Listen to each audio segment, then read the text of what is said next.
Buenas noches, mi nombre es Nelson Macías, estudiante de Ingeniería Electrónica de la Universidad Abierta de Distancia y esta noche les vengo a tratar el tema de la cultura como un concepto antropológico. He basado mi exposición en tres pasos, los cuales justificarán el por qué los conceptos de cultura y antropología son relevantes para mi formación académica. Digamos que el primer paso es identificar el significado que la antropología le otorga a la cultura. El segundo paso es comprender cómo este concepto es entendido desde los diferentes enfoques teóricos de la antropología a medida de su transformación. Y el tercer paso es definir qué es el relativismo cultural y el etnocentrismo. En lo que entiendo a partir de mi lectura del documento La naturaleza de la cultura, los animales se agrupan por la necesidad instintiva de reproducirse o como organizaciones de caza para la supervivencia, como las ballenas orcas, los lobos u otros animales que trabajan en manada.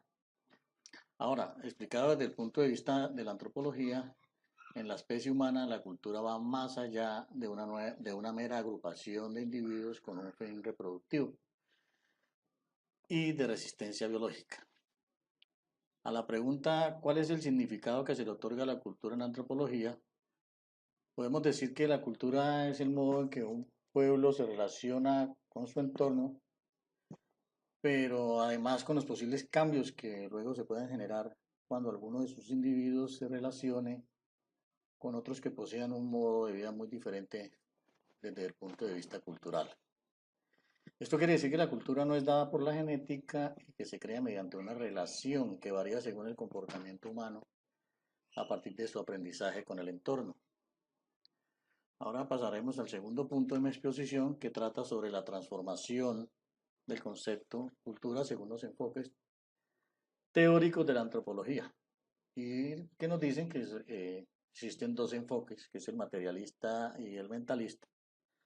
El enfoque materialista trató de entender la cultura como el aprendizaje de la conducta humana transmitido por herencia, dando a entender que los hábitos adquiridos tanto en conocimiento, ciencias, arte, moral, etcétera, son el resultado de la interacción de los individuos de una sociedad que se relaciona con los objetos y el entorno, más allá de la mera supervivencia, como por ejemplo podríamos hablar del cambio climático.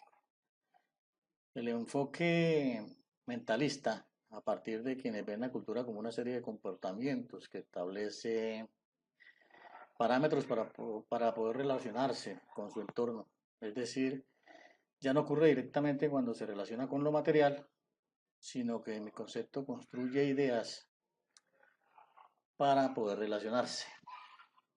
Existen, sin embargo, unas conclusiones sobre la cultura que los partidarios de los dos enfoques han podido llegar a hacer consensos. La primera es que la cultura tiene que ver con el comportamiento. La segunda, que se evidencia en un grupo determinado de individuos. La tercera, que aunque estén basados en ciertas formas de pensar y sentir, puede variar según la relación con otros grupos. Según creo yo, la diferencia más grande con los animales es que se establece un lenguaje que permite comunicar emociones, expresiones religiosas y demás creencias que se transmiten de manera generacional, más allá de enseñar supervivencia. Como último punto de esta exposición tenemos la definición de los conceptos del relativismo cultural y el etnocentrismo.